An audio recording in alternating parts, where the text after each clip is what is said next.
Seraken dening Ibu Mujiatin dumateng panjenenganipun Bapak Lurah Kateni lan ugi ke Ki Dalang Sigit Ariyanto. Pramila dumateng panjenenganipun Ibu Mujiatin kalian Bapak Kepala Desa Sragi sumangga menika minggah dhateng panggung. Tak perlu inggih menika penyerahan lakon pewayangan wonten ing wekdal ganjil menika.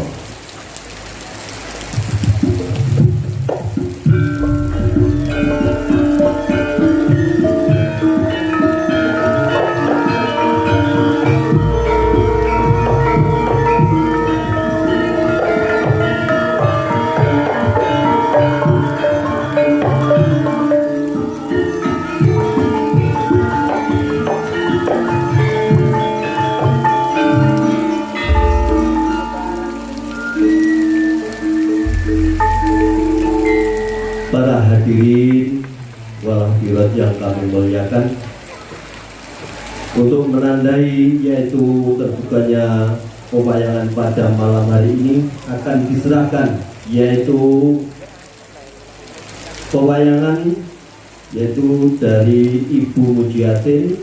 Monggo Mbak Ulfa. Ibu Mujiatin menika dipun serahkan datang Bapak Kepala Desa Sragi. Hadirin kami mohon tepuk tangan.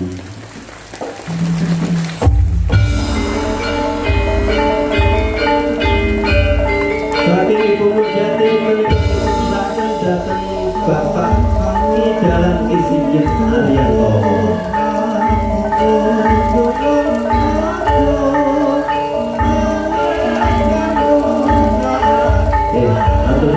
Ibu Mujiatin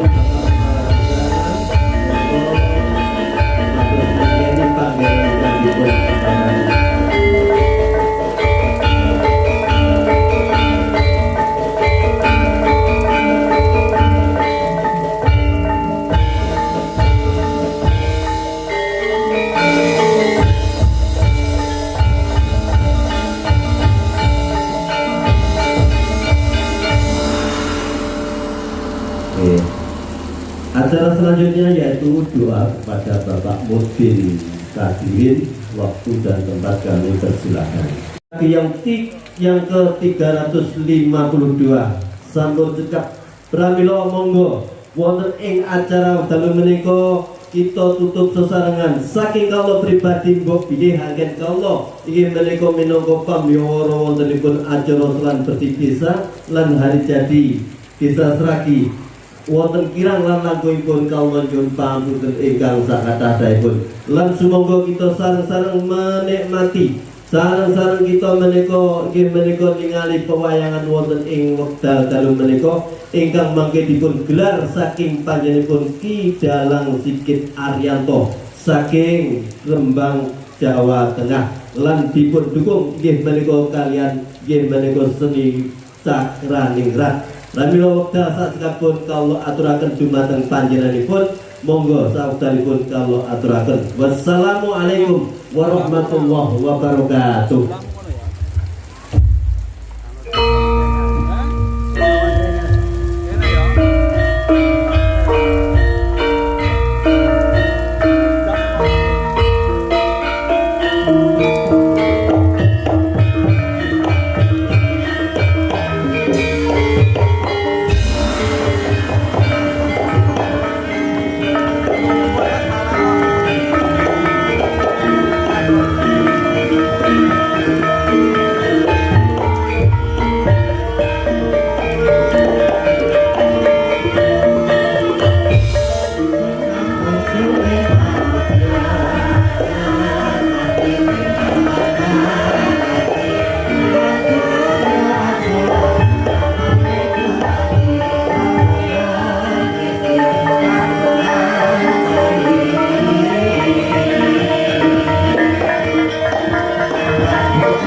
Mantoto Semar Budronoyo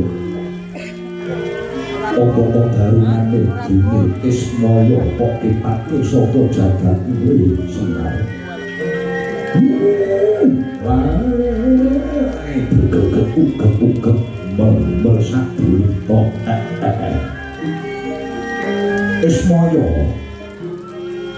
mulane sira tak kipake saka jagat tuaku bakal takon mangan kowe. Lamun perkara sejatine kewajibane Semar jagat kaya iki. Jagat wis padha nyekseni. Lamun kewajiban iki ya Semar minangka dadi pamonging satru ingkang bantet berbudi gawa laksana. Yen saiki angel goleki satru sing bantet berbudi gawa laksana, banjur Semar kon ngomong sapa? Wis padha. Urusan ing jagat bubrak lan raing tatanan iki mergo ditah ing acara kuwi wis koncatan yang budaya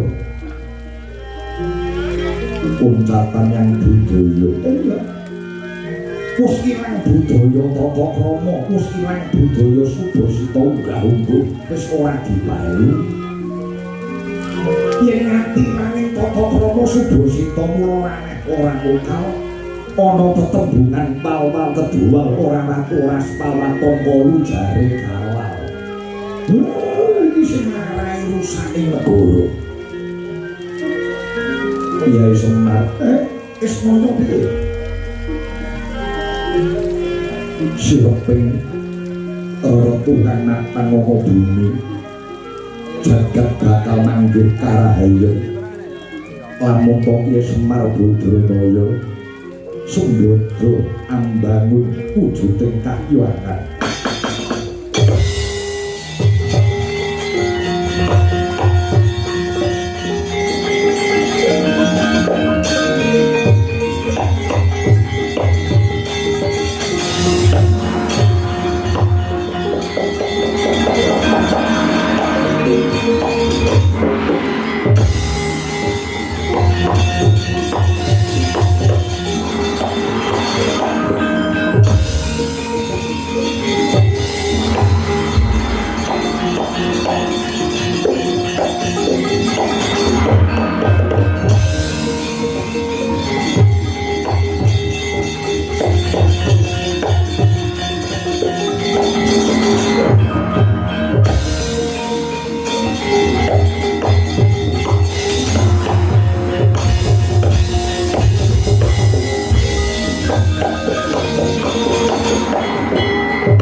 Iku saknyatane kunjang serapi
Sumeblak sumaring Bangarko Hanyorti siraping pendapi ageng negari Dwarawati Yudharaka.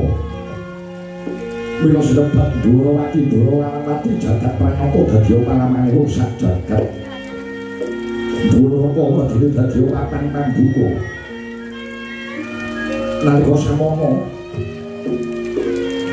Sang Nata Dwarawati Sri Bathara Kresna ya sang Padmanabaya Narayana Penggak pungging dampar gatot pinantik babut kang pedani sira bareng sari-sari dodo-dodo sajebat kastule ingkang ambar ngarungan rating pangurahan pasebaning pamayo utulian Senopati Dwarawati Bedhe Satrasura Budi Raden Satyaki ingkang endhelake sabdaning Ducrinanapa Galing gumarang geni tumbal tangan diko katungko papaning Narendra Mandura Prabu Baladewa.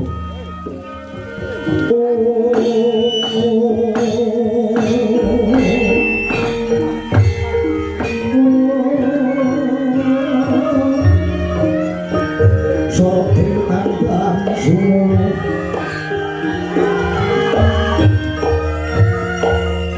anak banjo pasaran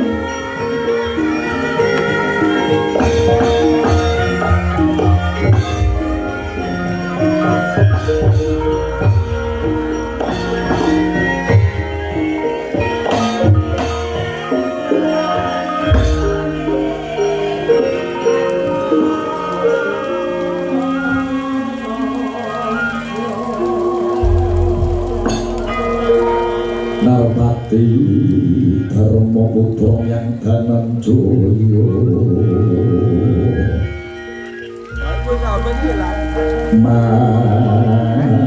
Matur Ngroko Nalindra Hari Murti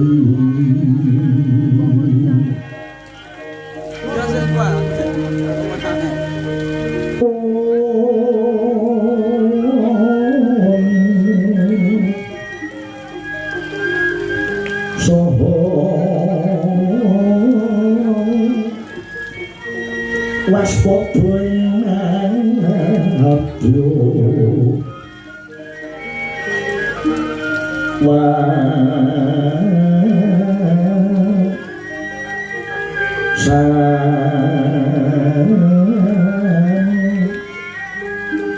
wasangan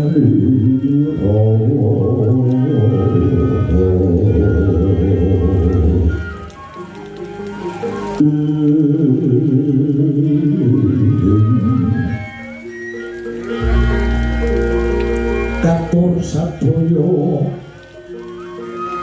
sangrat Madura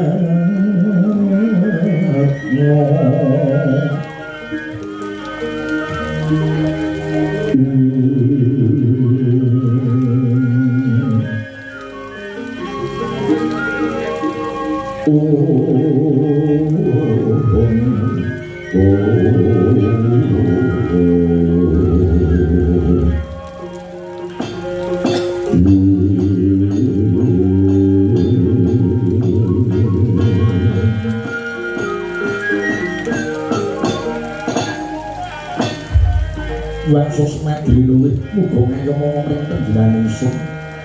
Para Prabu Mandura dereng dangu sarana Para Prabu pendapi ageng negari Dwarawati ingkang rayi ngaturaken pasedan para ramu dipunjuk sandhap pamuda-paduka Para Prabu Balarama ingkang katemben rawuh ya jagat Bathara Pangestu para jagat yali Kakak tetu kali umur dulu sehat coba simpan percaya papan itu kakak manduru ono Dwarawati kalis kidul kidul mongkok bombong rasane ngatiku dhewe sing ngaturke perembagi para Rama ya Ustaz Topo yai orang kita puja pangestupun kakang manduru tumandu marang Yai Prabu Sri Bathara Kresna adiku Dwarawati sing tak tresnani ngomong nggih Prabu puja pangestupun karo mentak sampun kula tampi kula karo menten jogo kapeteking pranaja rumeketing marbaya ugianing duwana bagya kahiwanan kula boten aku ngaturi pinarak lenggah ingkang prayogi wae iya Yai semono sowan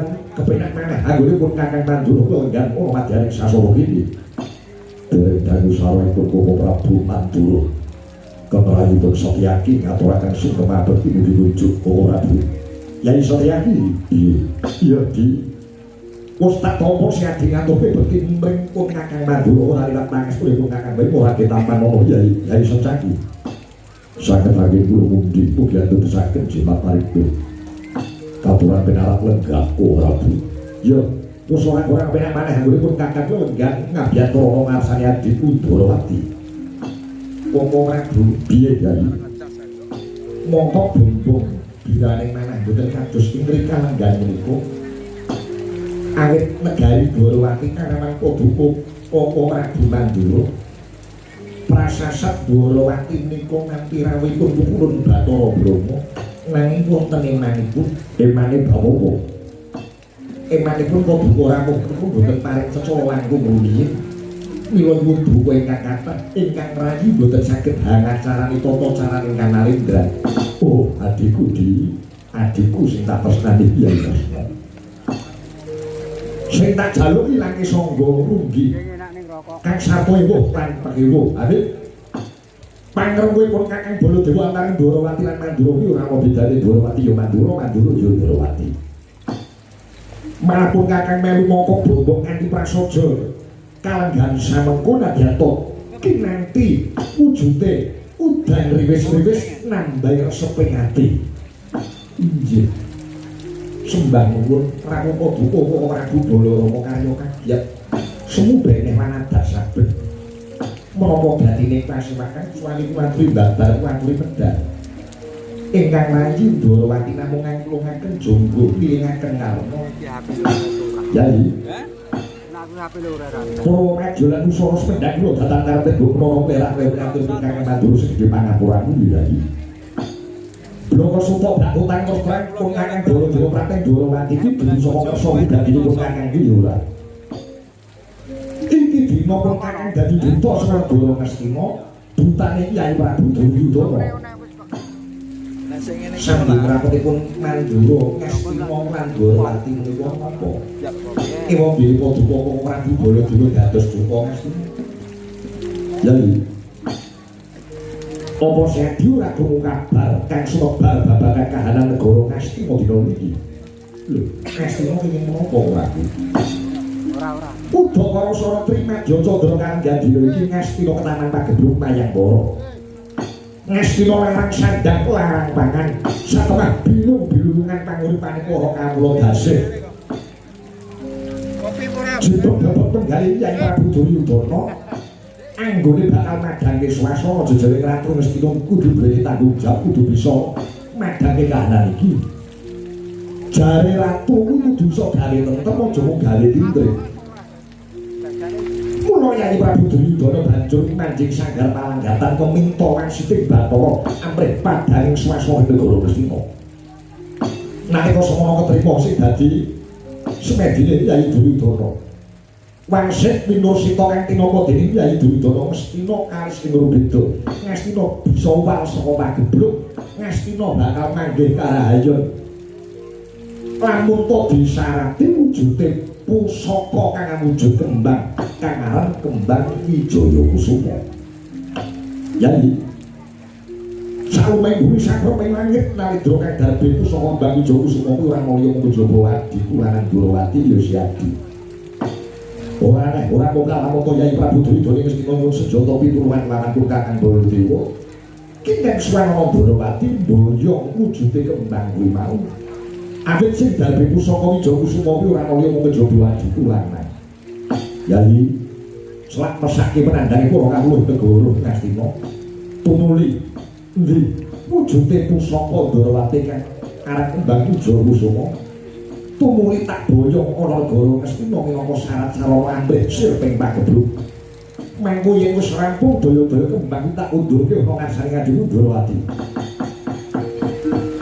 Idem jroning paswanan wadya gung tanpa sabawa.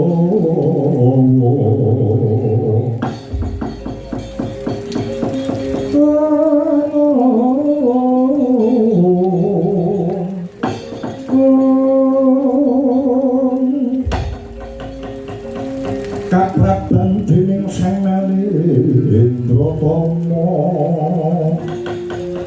mangun kawengan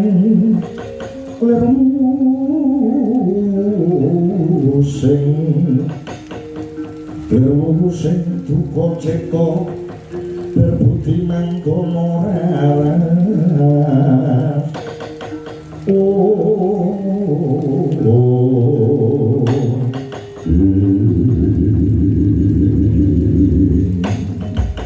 Dereng tanggung palangan di kota Lendro Durwati Talat Lendro Mandul Minang dereng abang kecok dengan belas bantoro Kasaru gegering jari Swangi lurah Petro kantong bolong Sumamono Bagong kayo kagiat kang samnyulat Mangono jari kota dari kocok yang ngono daya pinggir kental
Kasang soyo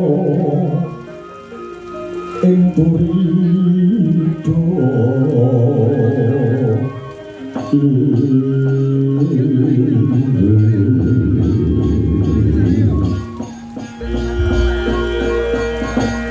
jagat Dukato mesti mau jagat pokoknya bukan dulu iya yai kula kinten gegering masyarakat kula mau nonton Swaning Nalendra utang Brahma lah jebul tinemunipun nika Petro kantong bolong ingkang sowan bangsa telek sore-sore dadan semono metu apa ora ngerti grimis-grimis iki upama Petro sing sowan isih ngerti tata krama ngerti Subasita nang ngarepaning ratu nyembah menungso sing ora arep kanggo sing jenenge Bagong iki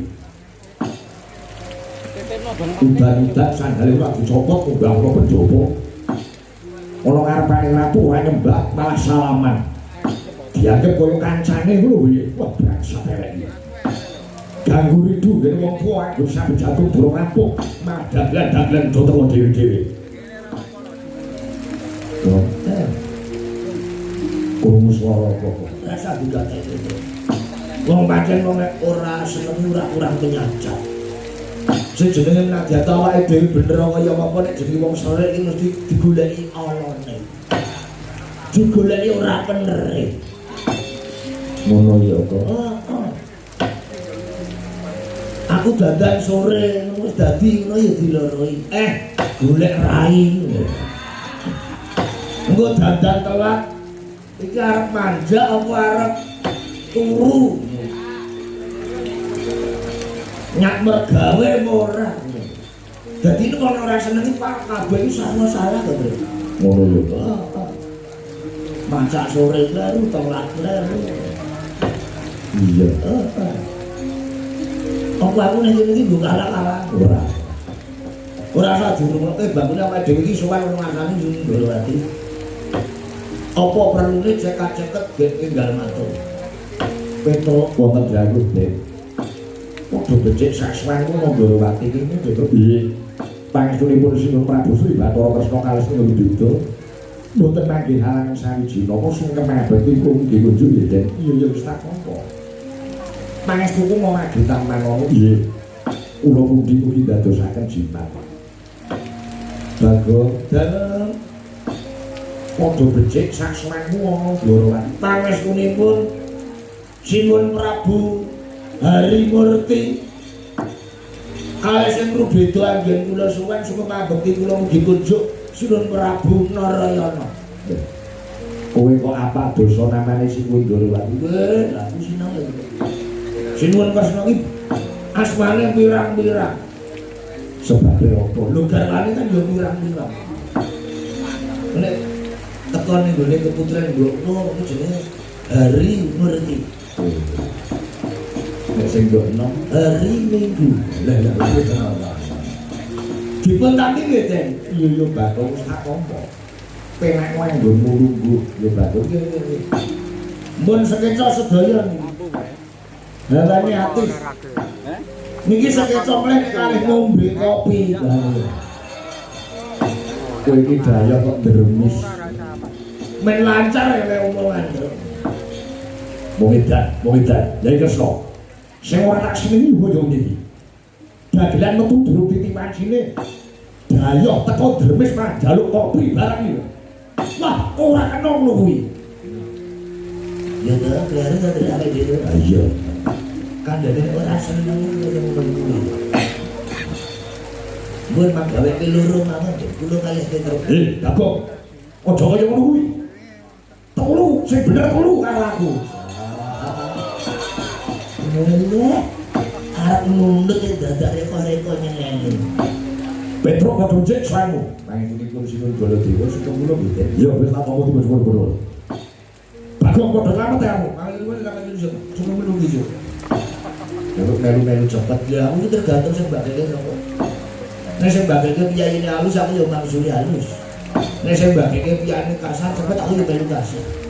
Menyesuaikan lho. Dipun tangi menawa mboten suka kula, Den. Yo tak pompo. Tak pompo kita. Penak nggon mulunggo. Nggih. Sampun mboten kirang sekace, sekeca. Betul padha dhisik. Sinten iki? Daramu Suryaki. Panjenengan winjing, Den. Semono mugi kunjuk ya tak pompo dipus padha-padha. Penak nggon mulunggo. Nggih. Sampun mboten kirang sekeca. Bagong dalem padha becik selaku para Ndorowati pangestunipun nadyan rada kegremisan iki ning mboten dadi sabab malah marake awake sehat. Wong karang suwe mboten udan-udanan lho. Penak wong kulunggo. Sampun mboten kirang sekeca. Petro wonten dawuh, Den. Jalur gunung kadingare suwen ana Ndorowati. Ana wigati apa Raden aku marang panjenengan ingsun. Purwa Majungsara sendang kula datan karepin bonahe kula matur wonten kletak renduripun. Kula nyunagung samudra pangsami nggih, Gus. Ya ya kok Raden aku. Lugunipun anggen kula srengkata Ndorowati menika kula dipun utus Bapak Semar.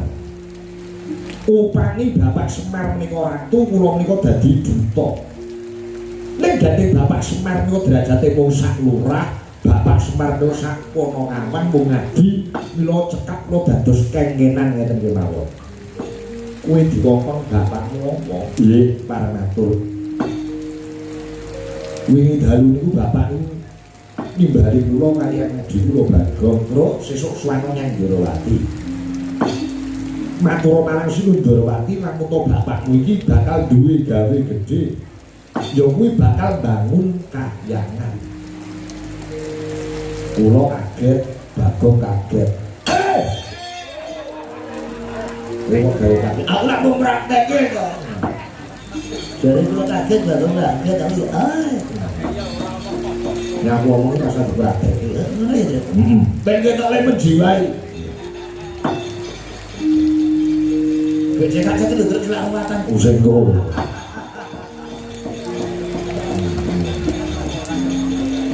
Bapak Semar badhe kagungan kersa bangun kahyangan. Mongko syarat seranganipun inggih menika kedah mani pusaka Ndorowati ingkang kinastan kembang Wijaya Kusuma.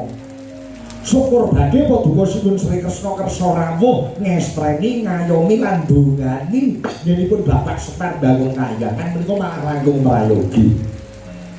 Upami Sinuwun Kresna rawuh wonten karang kadhepeng ngasta Sekar Wijaya Kusuma tertamtu para kawula karang tradisan sami remen penggalipun. Mesti sami dorasan-rasan lho ratu sing ngerti nyang kawulane. Merti jeneng karang tradisan. Niku ratu sing diarani turba. Apa kuwi turun ke bawah. Niki priksa kahanane para kawula. Iki kawulaku iki jane kekurangan pangan tenan ora iki omahe padha doyong ora. Kanthi Paduka Sinuwun Kresna niti priksa rawuh wonten karang kadhepeng tertamtu badhe damel mareming manah para kawula. Niku nek kersa rawuh niku turba. Lha nek ora gelem rawuh niku jenenge turbo. Apa turunan bodho. Alah ora. Nek biyen nek kok kirim ki aku ning WA ora kuwi. Gambare ra cukup bedro gedean ya. Ambil kok.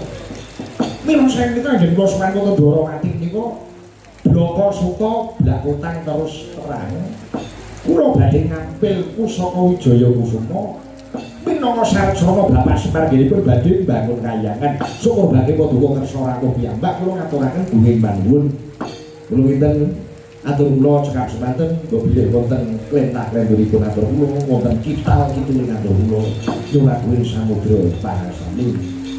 Wassalamualaikum warahmatullahi wabarakatuh. Waalaikumsalam.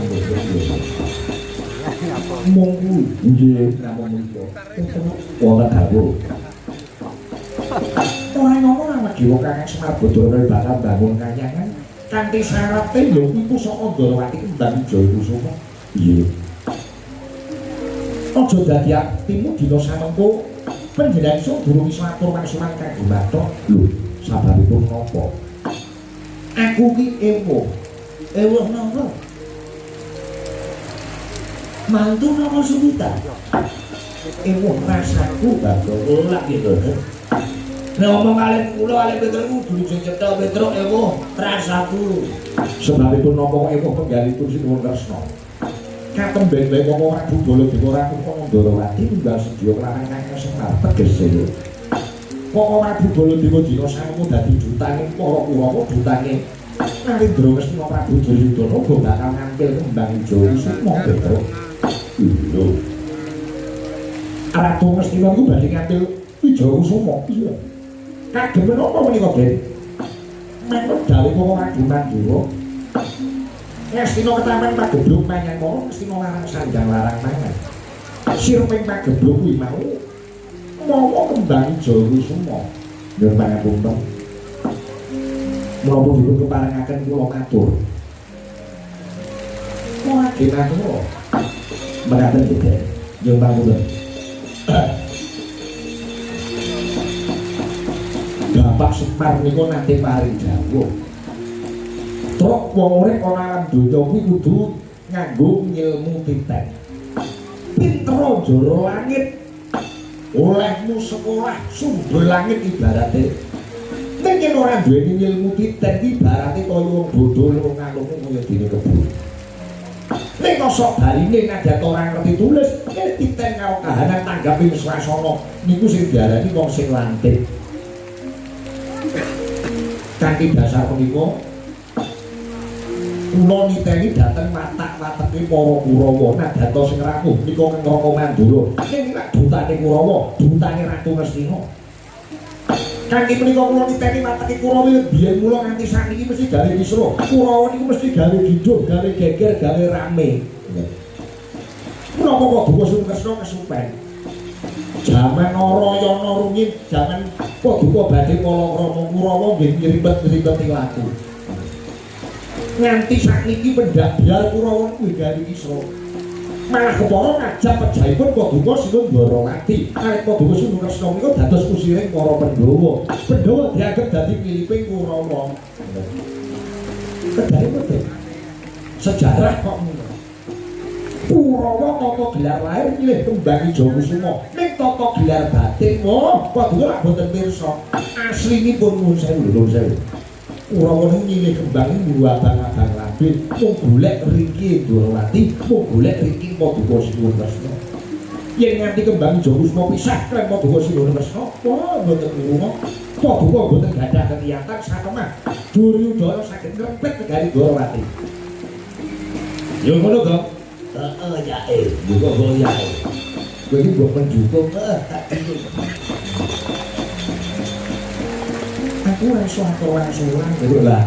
Nadyan Paduka mboten saged atur-aturan iku aturi imbang, aturi bobot. Kembang iki yen digawa Petruk kepiye, digawa Sinuhun Baladewa piye. Yen digawa Sinuhun Baladewa ora ngurunga mung bakal dadi tumbal negara Ngastina. Tumbal iku apik-apike dipendhem. Ora ngurunga kembang iki babar pisan ora kajen. Nek kok sok barine yen kembang Ijo Kusuma diboyong wonten negari wonten Karang Kadempel, wonten desane Bapak. Wah, disubya-subya wong sak Karang Pradesa. Bener. Lan malihe wit biyen kula Bapak Semar niku sing ngomong sampeyan kelingan mboten? Iya Petruk aku kelingan. Lah, syukur alhamdulillah yen kelingan. Duit Paduka jaman Narayana nganti dadi ratu uripe kepenak. Sing ngomong sinten? Kakang Semar. Yen enten napa-napa sampeyan bingung, sing saged paring kepadang sinten? Kakang Semar. Lah. Kanthi ngoyo temen kebanget temen diampuni. Bapak kembang kok butuh diulungke. Monggo bapak niku selawase dadi abdi, dadi batur niku ora tau nyuwun napa-napa. Mengeling-eling. Napa nate Bapak Semar kok otong-otong gawa proposal ben bangun pondok kula nang bangun desa kula mboten nate. Mergo Bapak Semar ikhlas lahir batin nata Karang Kadempel. Sak kuat-kuate. Ini sing disuni pangestu Paduka Sinuhun Kresna. Sarak-sarakane kembang Ijo Kusuma. Ini kahanane kaya ngene Petruk. Kakang Semar aku yo abot kok ora dibolo dhewe yo abot nggih. Mboten apa-apa. Mboten apa-apa. Ning kula dadi Paduka kedaemut. Petruk Swangono Dwarawati niku dadi kengkengan. Anak lanang kudu iso ngrampungi perkara. Kula isin ngene Petruk mulih ora nggo kembang Ijo Kusuma. Rai kula kok deleh pundi? Kresek terus kresek. Ini serius. Wirang napa sing kula sandhang wonten ngarsanipun Bapak Semar ngene Petruk bali ora nggo kembang Ijo Kusuma. Mun dadi sumpah prastawa ngene kula. Rawi-rawi lantas malang-malang butuh. Tegese iki Petruk. Sinten sing dadi pemalang kudu kula rampung. Aja mreh Ratu Mandura Sinuhun Baladewa. Dewa kayangan medhot mriki kula paring. Petruk, biasa arek.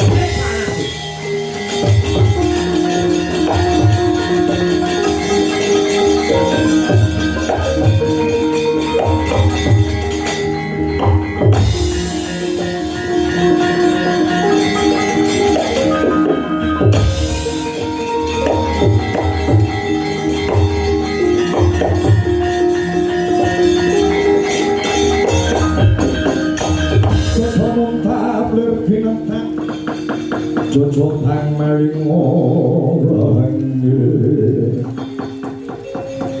Wajok padun ning lati sinaben nomrang sagedeng Murung marang dahanan Prayo kita tak biasa dalek itu. Rebut wong nang arep Yai Kresna semene ngabarke hube. Ora penak diruwohi.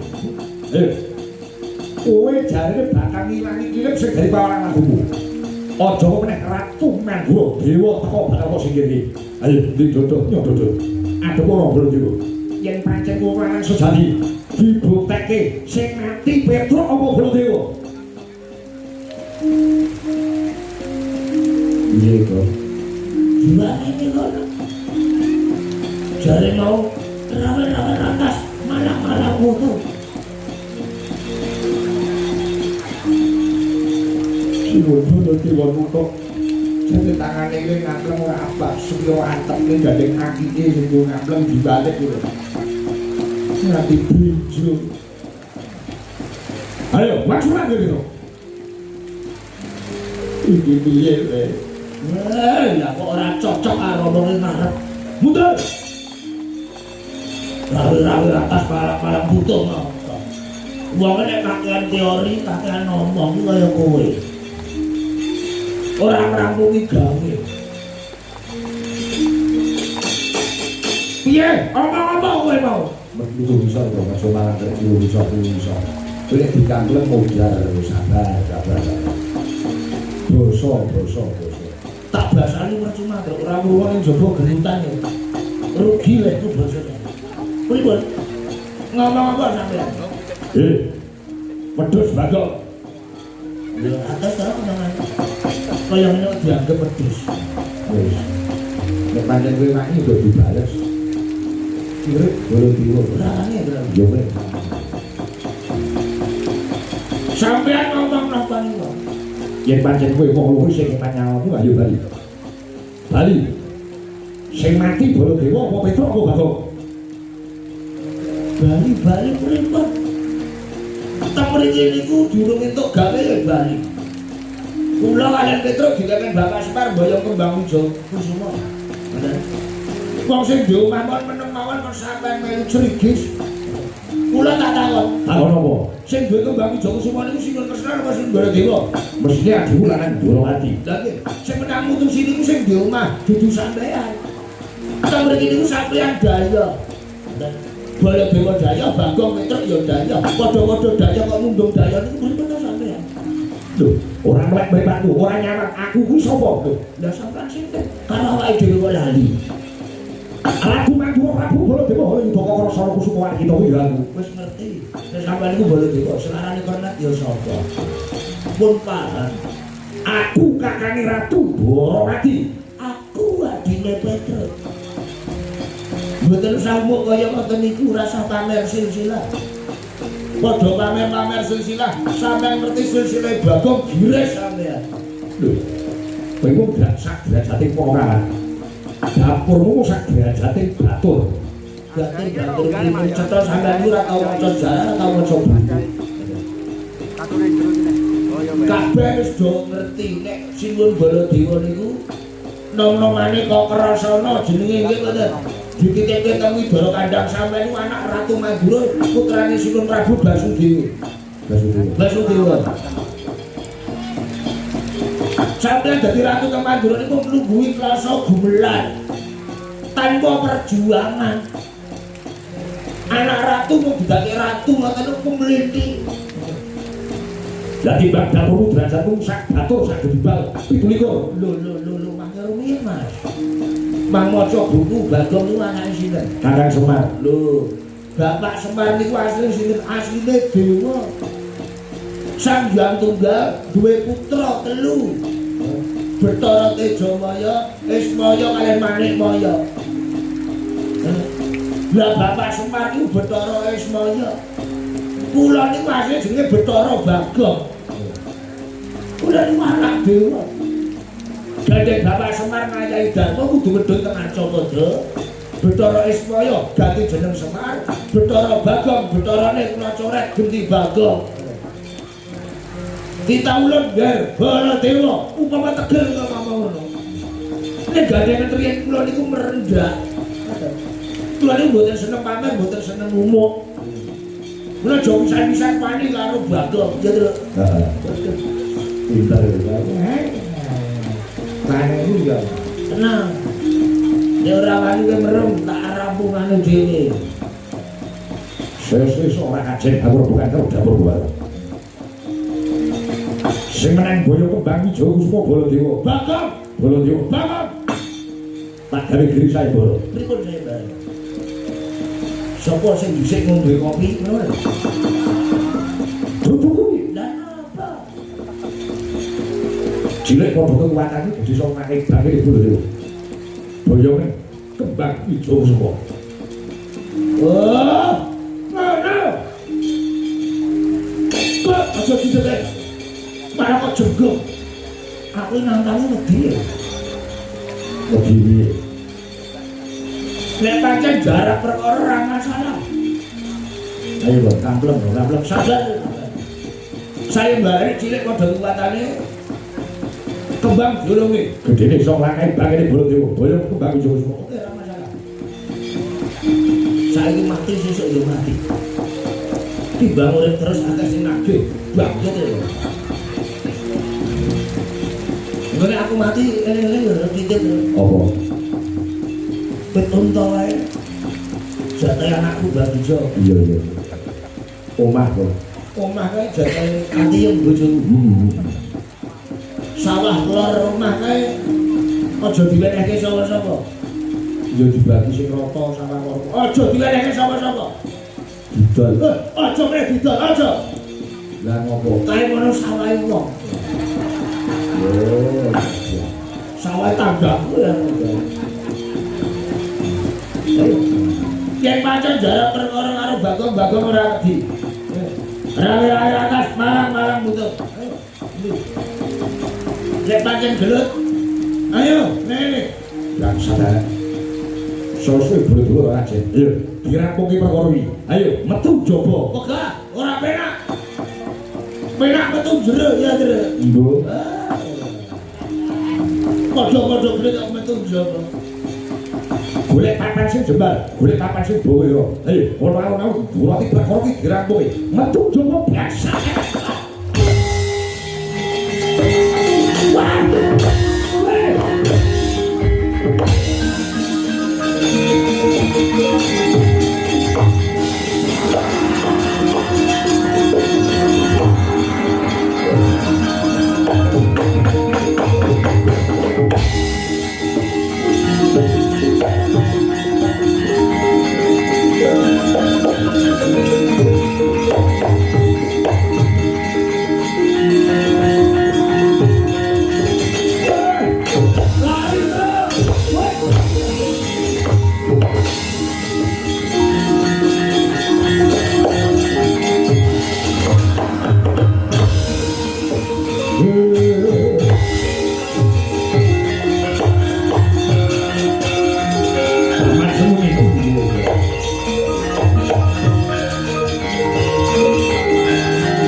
Sugrobo kang tunyang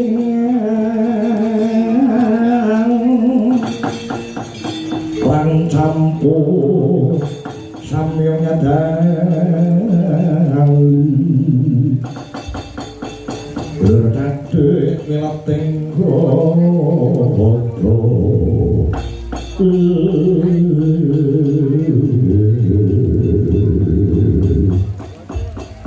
menika wonten menapa sepunipun Paduka Anak Prabu Baladewa Duka Yang asinipun Paman Suni. Mboten nyono boten kejuang kula badhe boyong kembang ijo Kusuma Prateng Negari Ngastina. Petruk kantong bolong Bagong sing dadi pemalang. Lho. Petruk tekan mriki nggih. Nggih. Sababipun Kakang Semar badhe bangun kahyangan syarat-syaratane mari kembali Jawa Sumo. Cocok Petruk Bagong dadi klipe Baladewa. Kula ora trima disepeleke karo Petruk, disepeleke karo Bagong. Ing atase ratu yen rebukan dintai karo bocah loro dan elek yo. Ampun wujud Bapak. Umur sampeyan ora lali bocah loro tak uyak lapok dase paku dase mudhar. Kula aturi sareng ya. Yen mung perkara nyekel Petruk padha anak Prabu Baladewa kuwi lenggahingan prayogi. Nyatanipun para Kurawa ngombyongi paduka Prateng Dwarawati menika nggih gawene Kurawa. Kersanipun sing nyekel Petruk Dimen Kartomarma sakanca. Lak yo ngono to, karo awak iki Bapak wis waken dawuh. Paduka anak Prabu Baladewa lenggahingan sweta. Petruk Bagong mangke para Kurawa ing Sabjaya saking rangket. Bakunipun paduka Sinuwun Baladewa ingkang boyong kembang Jawa Sumo saking astanipun Sinuwun Lesna. Nggih, Paman. Lan kula kados mekaten. Oh, kula manut dereng dateng. Perintahipun Paman Haryo Suman Kartomarma wonten dawuh. Perintahke para Kurawa kabeh. Nadyan tulung sak Petruk aja dianggep sembranan, aja dianggep sembrono. Perintahke para Kurawa supaya sikep gegaman. Sewanci-wanci Petruk maneni malah kepara tegel-tegelan Petruk tugel ndase Bagong mateni wis waken dawuh pareng ambit padhal pasilan mawon. Pusnya rampung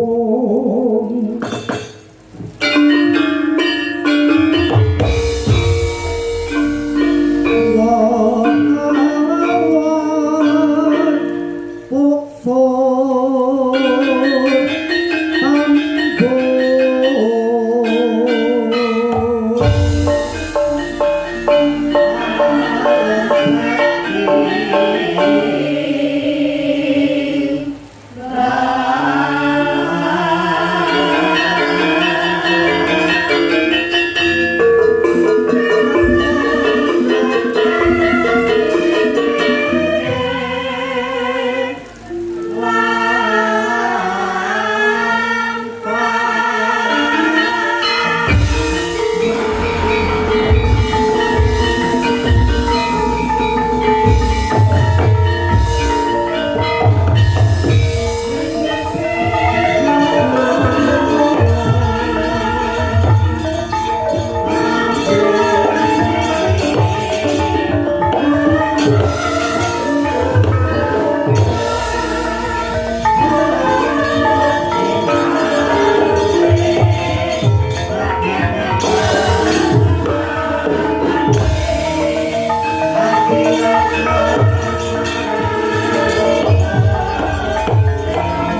Ah!